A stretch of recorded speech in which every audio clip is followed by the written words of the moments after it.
All right. Hello, everybody.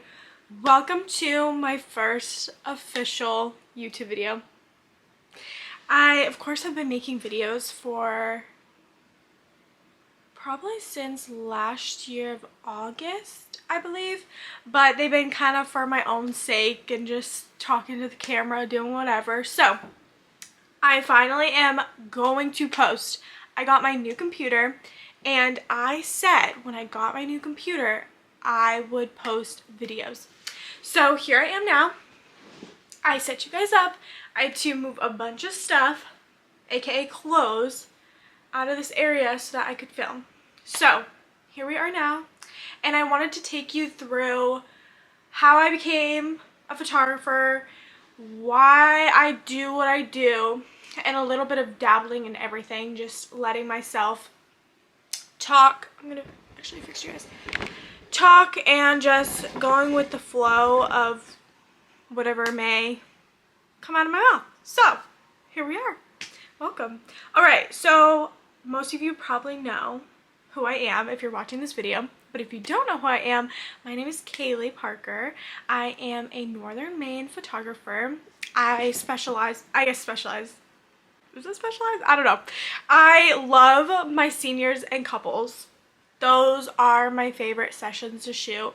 I love the whole personable aspect. I love just getting to create with another human. I friggin' love it, and I love hanging out. Like, that's like my mission, is for it to feel like a hangout. So, period. So I got started doing my photography officially, it would have been 2023. I started a little bit before I graduated. So I was fuck. Okay, wait. All right.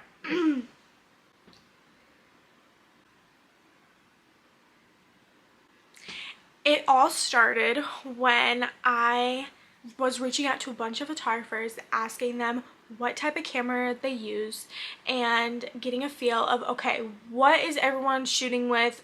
What is it? So shout out Nicole Fritz.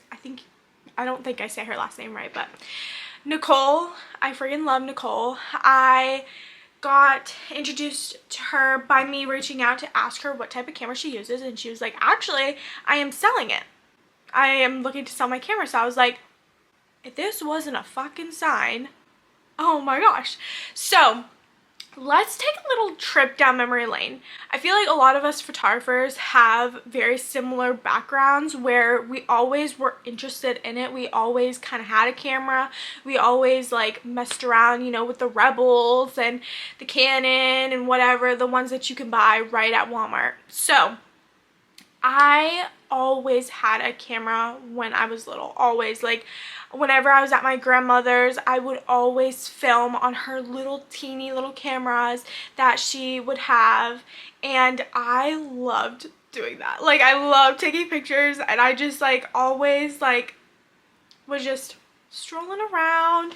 And so when I was in middle school, I believe, Alexis, my sister, she not necessarily always wanted pictures, but it was also always like, you want to take pictures of us tonight? And so I would take pictures of her and some of her and her friends, and I don't think it processed in my brain that like I really love this. Like, I don't think it was ever really like that. It was just very normal. Like, it was just like typical, like, oh, Keely's got a camera, she could take pictures of us. And I had my cute little MacBook. It's actually out in the kitchen. I was just gonna show you guys, but my cute little MacBook that I would export all the pictures, and I wouldn't edit them because if you know that MacBook, you cannot edit on that thing. I mean, you probably could, but I did not have enough storage for that. So regardless of that, I would just send them all the pictures and then be on my way. Like, it really wasn't anything serious until my grandmother passed away, and she told my grandfather, she was like, you need to get this girl a camera. And she was very, very stern on it. And so then my grandfather was at me after that point, like, what kind of camera do you want? Let's get you one. Let's make this happen. And so my Grammy loved my photos. She loved like the pictures of Alexis and of Alexis's friends. Like, she adored, and she like loved. And at the time, like, it wasn't anything serious to me, so I just was like, you know, like, thank you, like, you know what I mean? And it wasn't like I was doing anything crazy. Like, I wasn't changing my settings. I wasn't, you know what I mean? Like, I don't believe I was like doing any of that, because I don't think the camera that I had manual mode, so I could like figure that stuff out. I don't think I ever did that. It was kind of just like, just doing it.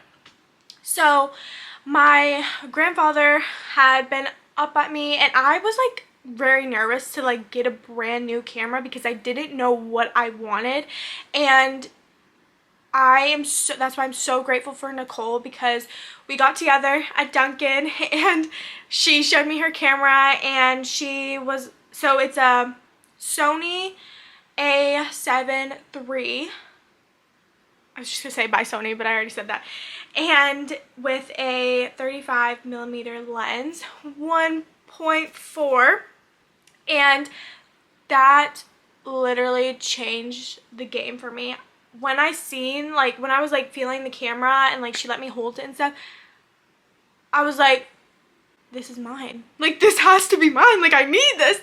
So that was crazy. And so I think another thing too is like, I would have not been where I am right now without that camera, and let alone my grandfather wanting to do that for me, and my Grammy not necessarily forcing him, but making a very important thing to do.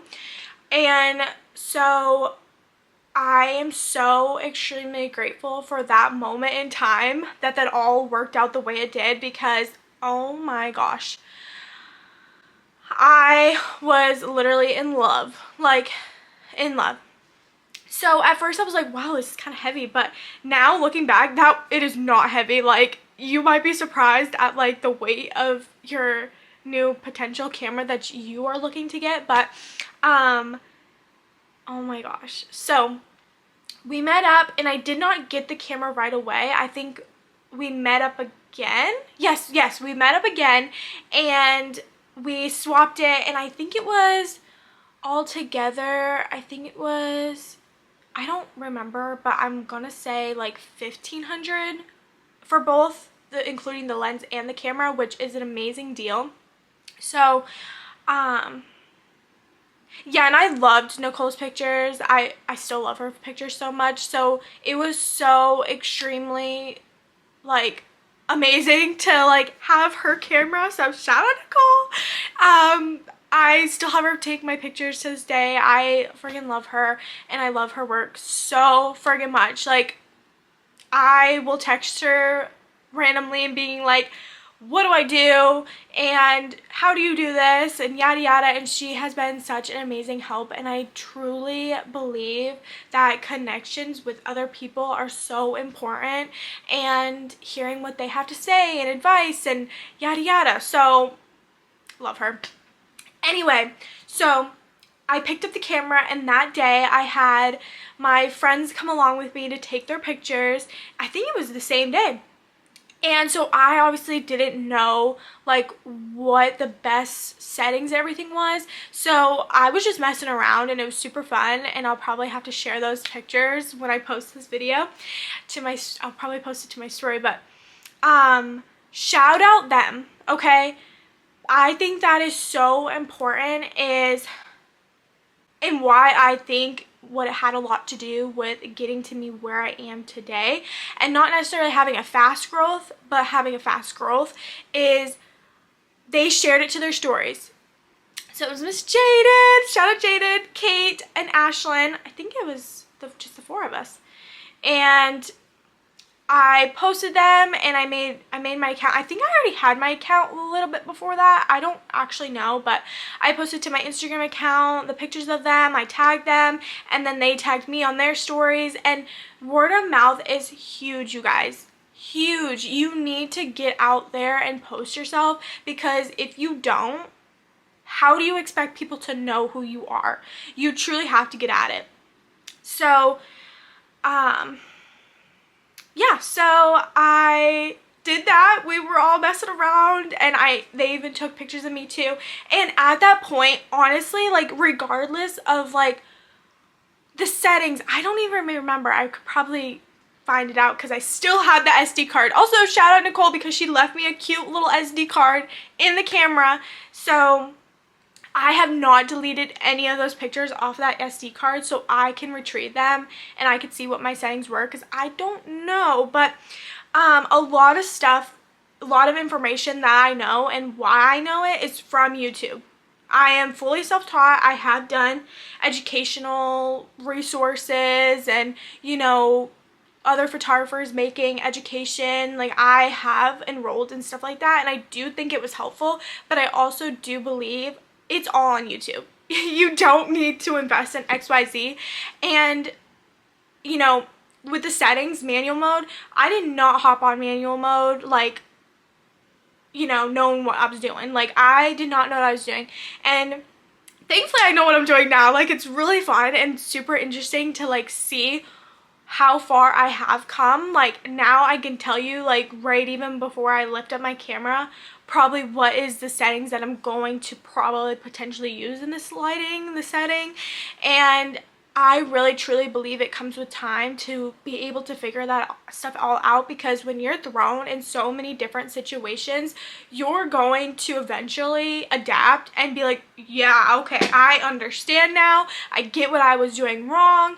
And another shout out to Nicole. I literally will shout her out this entire video, because I even, like, you know, had asked her, like, hey, look, this is what's going on with, like, my raw image. How can I help this? And then she gave me a few little helpful tips, and I did that, and then I was like, oh my gosh, praise, because it helped so freaking much. So I suggest you guys getting a photographer friend that you adore their photos, you love how they edit, you love everything, and reaching out to them, and kind of not necessarily them being your mentor, but also just being the, you know, helping you out in those situations where it's like, what am I doing wrong?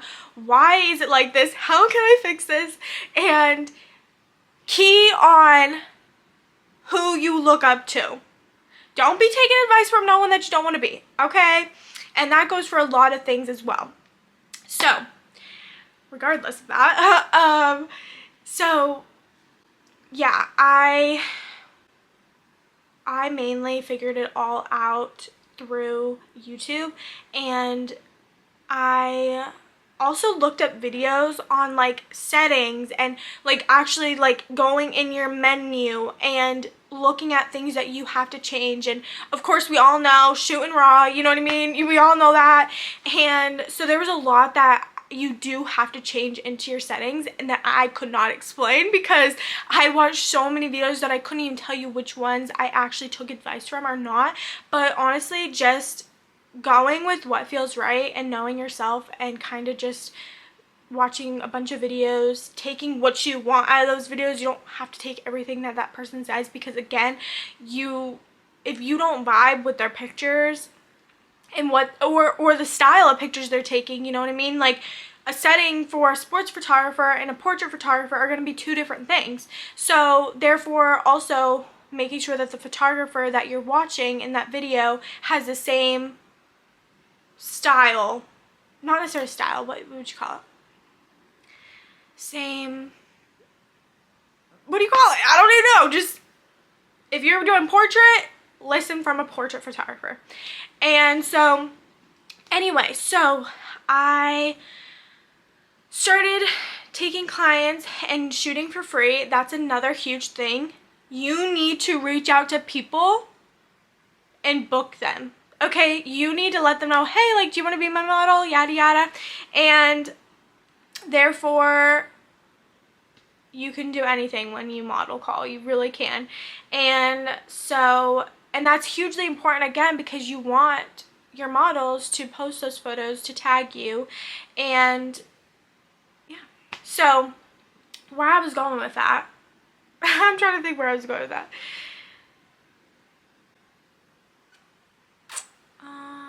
Let's see. Okay, model call. You got a model call. You got to reach out to the people that you want to reach out to, who you want to take pictures of, and do it. So I can't remember when I actually started taking payments from clients, but I'll have to look back, but I don't know. But another huge thing too is you need a system.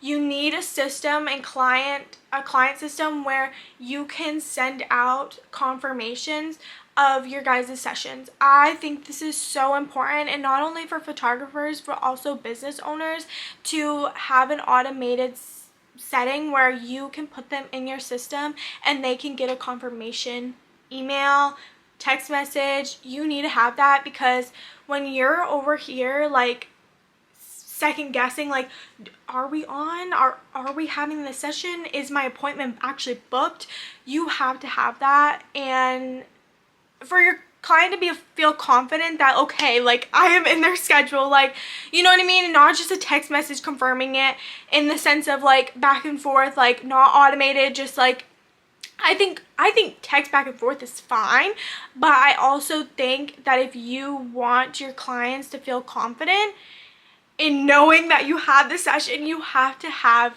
emails sent, phone number sent. You gotta send an automated email letting them know you are booked for XYZ time, XYZ.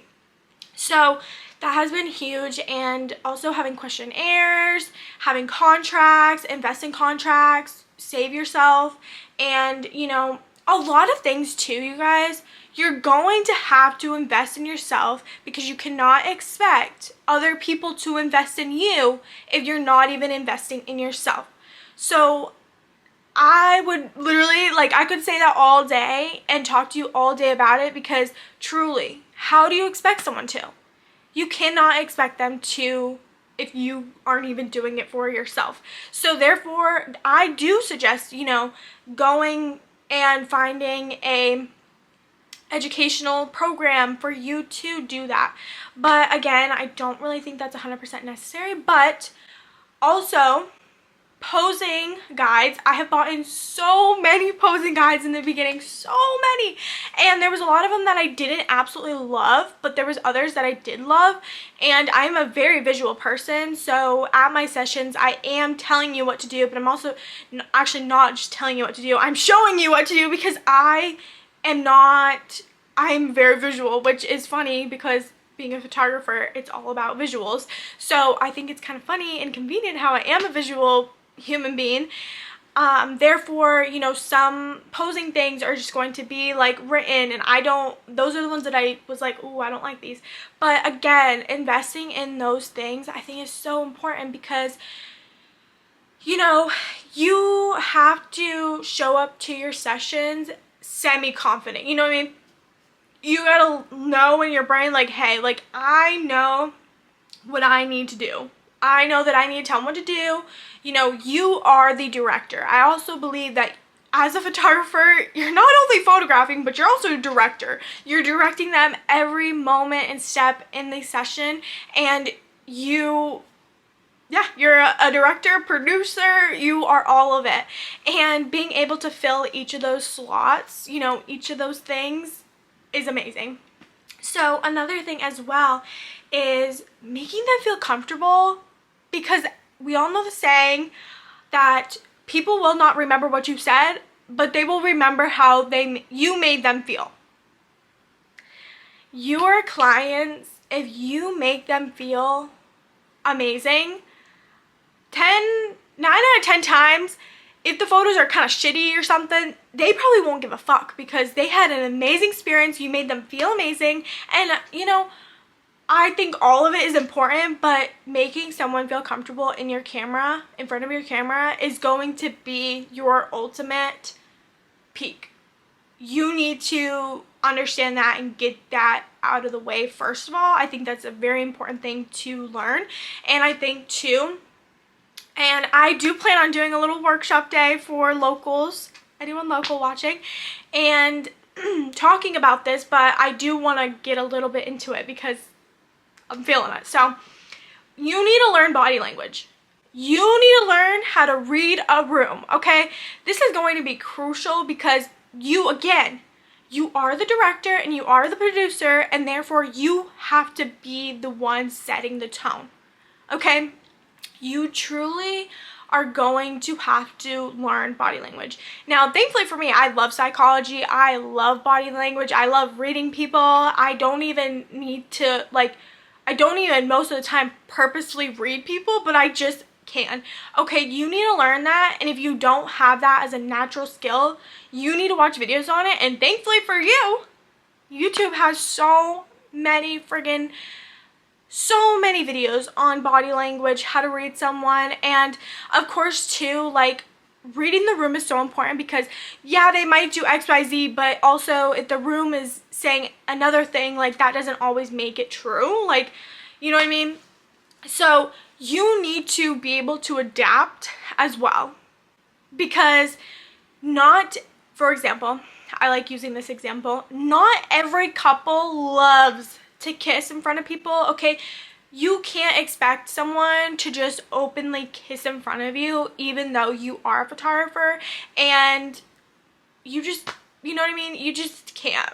You know, not everyone loves PDA, so therefore you need to be able to read the room, so you know, this couple probably does not want to kiss, so therefore I'm not going to prompt them to kiss, because again, you are the producer and you are the director, and you get to see that, what's going on, read the room, and if you're like, this couple definitely does not give a shit to kiss, so we're gonna have them kiss, like, period. But again, not every couple loves to do that stuff in front of other people, and some people just might not, point be blank, no matter who the photographer is, might not be comfortable to do it. They could be the most comfortable, but at the end of the day, if they don't like kissing in front of people, they don't like kissing in front of people, period. Like, again, doesn't matter who you are. And you have to be the one to be able to assess that situation and be able to be like, use your best judgment right off the bat, period. Okay, that's an amazing example, because again, if you're feeling the vibe where it's like, I don't think this couple you never want to make anyone uncomfortable. You truly do not, and therefore you need to be able to read what's going on, read the situation to best serve the client, period. Okay. So, what else? What else?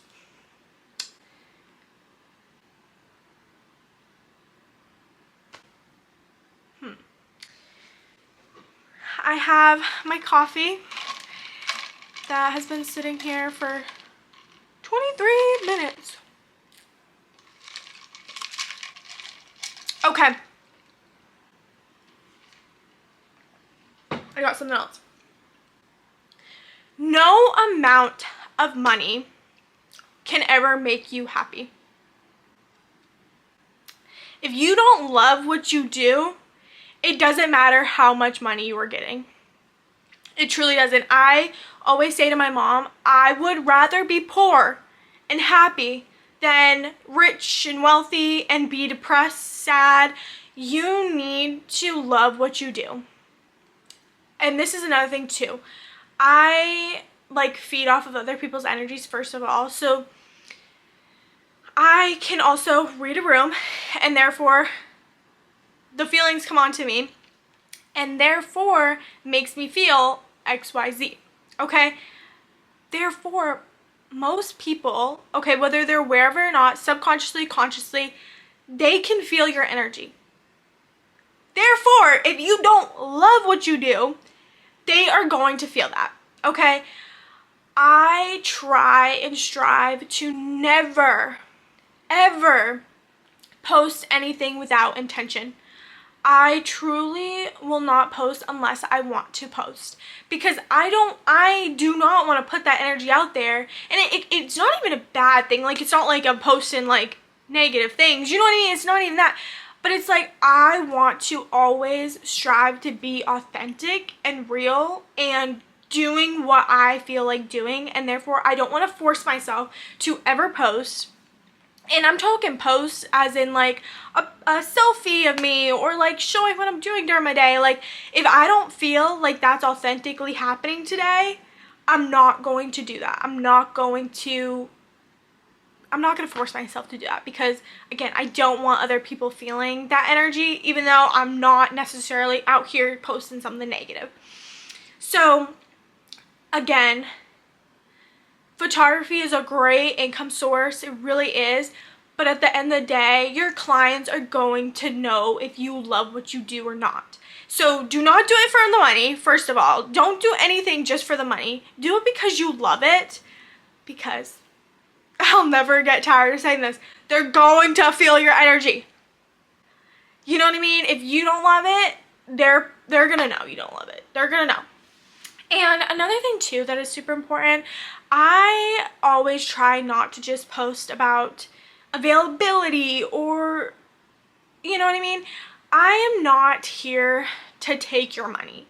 I am here to build a relationship with you and plan a little fun date night, you know what I mean, for couples, and to have your senior photos be a fun experience and just having like a great experience, great photos, and a great friendship to come from it. So it's like, if you're just doing it for the moolah, it's not even worth it. Don't even do it. Don't even do it. Don't do it.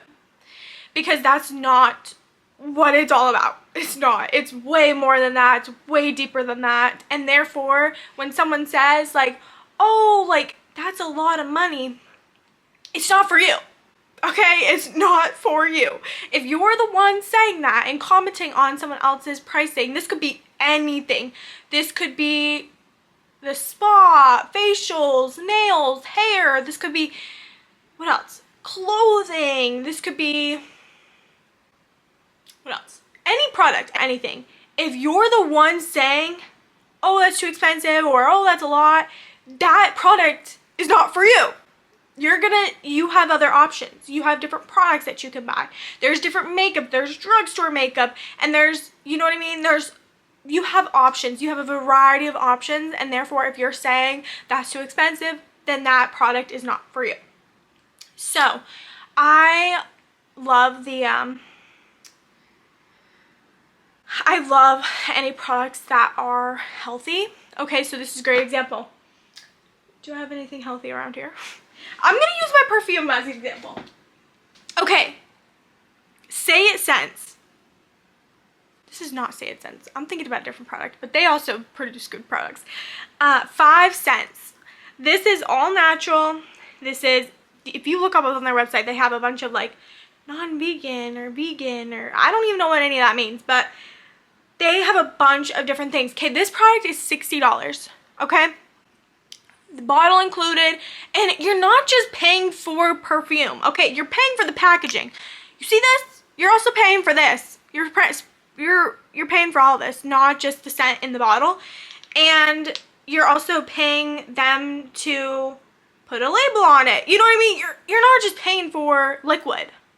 You're paying for a whole thing. You're paying for them to package it up. You're even could be paying for a little sticker that you don't know about, a little surprise sticker. And so that's an amazing example, actually. So Marin lip gloss. I fucking love their lip gloss, and I can't believe I'm just now freaking knowing about the brand, but I also bought their lotion, and I love their lotion, okay? Now, the lip glosses are $20 each, and the bottle that I got was about $37. Okay, people that don't give a shit about their skin or give a shit about any chemicals in their brands, they're going to say that's expensive.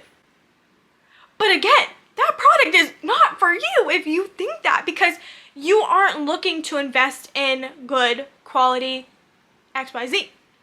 Okay, so this can go on again with photography. Like, if you're the one saying that, it's not meant for you. I know I was looking at someone's, it was like for motherhood and stuff. Obviously I'm not a mother yet, but they were having sessions for like over $1,000. And I was like, oh man, like, I love that for you. First of all, fucking love that for you.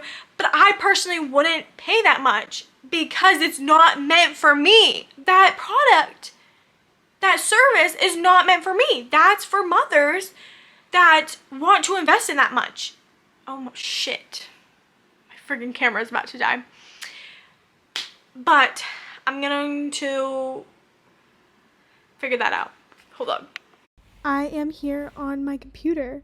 I just finished editing this. I did not finish it clearly at the end. So, press the subscribe button wherever I put it on the screen, and I am going to see you guys later, and I'll finish that at some point, but I gotta go to yoga class.